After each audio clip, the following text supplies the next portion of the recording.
السلام علیکم every one, میں ہوں آپ سب کا اپنا بھائی بلال احمد فیض اور آپ دیکھ رہے ہیں میرا YouTube channel QAU world by Bilal Ahmad Faiz. تو آج کی ویڈیو ایم فل کے ایڈمیشن سے ریلیٹڈ ہے، کافی سارے کویسچن ہیں، ان سب کا آنسر آپ کو اس ویڈیو میں ملے گا۔ تو ایم فل کے لیے یہ کرائٹیریا ہوتا ہے، ایلیجیبلٹی ہوتی ہے کہ اگر تو آپ کا CGPA 2.5 سے ابو ہے تو آپ اپلائی کر سکتے ہیں، اگر آپ کا CGPA 2.5 سے کم ہو تو پھر آپ اپلائی نہیں کر سکتے۔ دوسری بات، آپ کے پاس ٹرانسکرپٹ کا ہونا ضروری ہے۔ اگر آپ کے پاس ٹرانسکرپٹ نہیں ہے تو آپ ویٹنگ ریزلٹ کے اوپر اپلائی کر سکتے ہیں، لیکن جب ٹیسٹ ہوگا اس دن آپ کو ٹرانسکرپٹ لانا کمپلسری ہوگا، ادروائز آپ کو ٹیسٹ میں نہیں بیٹھنے دیا جائے گا۔ تیسری بات یہ ہے کہ Quaid Azam university M Phil admission کے لیے کسی قسم کا کوئی گیٹ کا ٹیسٹ ایکسیپٹ نہیں کرتی۔ یہاں ہر ڈپارٹمنٹ کا اپنا ٹیسٹ ہوتا ہے اور وہ اسی ڈپارٹمنٹ میں ہوتا ہے۔ آپ کو قائد اعظم یونیورسٹی آنا پڑے گا۔ اگر آپ کا کیمسٹری کا ایم فل کا ٹیسٹ ہے تو کیمسٹری ڈپارٹمنٹ میں ہوگا، جس ڈپارٹمنٹ کا ٹیسٹ ہوگا وہ اسی ڈپارٹمنٹ میں ہیلڈ کیا جائے گا، کسی اور سٹی میں کوئی ٹیسٹ نہیں ہوگا۔ ٹیسٹ کی جو ڈیٹ ہے وہ موسٹلی اگست کے لاسٹ پہ ہے، اور اس کی جو ڈیٹیلز ہیں وہ ویب سائٹ پہ موجود ہیں، آپ مجھ سے بھی کسی بھی ڈپارٹمنٹ کے ٹیسٹ کی ڈیٹ پوچھ سکتے ہیں۔ تیسری بات یہ ہے کہ جو فیس اسٹرکچر ہے ایم فل کا، اس میں یہ ہے کہ آپ کی فرسٹ سیمیسٹر کی جو فیس ہوگی وہ 60,000 ہوگی، اور اس کے بعد آپ کی پر سیمیسٹر جو فیس ہوگی وہ 40,000 ہوگی۔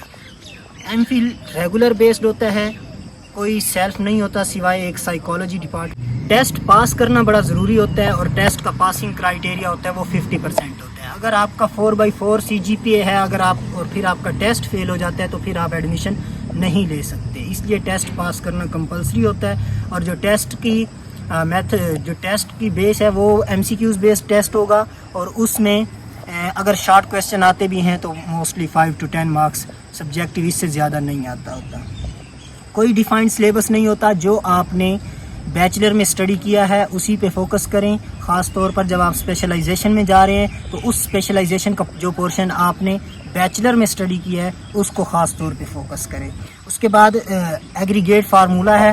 ایگریگیٹ کیسے بنتا ہے؟ اس میں آپ کی ٹیسٹ کی جو ویٹیج ہوتی ہے وہ 40% کاؤنٹ ہوتی ہے، 10% آپ کا انٹرویو کاؤنٹ ہوتا ہے، اور 50% آپ کا اکیڈمک کیریئر کاؤنٹ ہوتا ہے۔ اکیڈمک کیریئر کی پھر آگے فردر ڈویژن ہے، اس میں آپ کی 15% آپ کی FSC کاؤنٹ ہوتی ہے، اور 35% آپ کا بیچلر کاؤنٹ ہوتا ہے۔ اگر تو آپ کا بیچلر 4 ایئر ہے تو پھر 35%، اگر آپ نے BSc کی ہوئی ہے اور MSc کی ہوئی ہے تو BSc 17% کاؤنٹ ہوگی اور MSc 18% کاؤنٹ ہوگی۔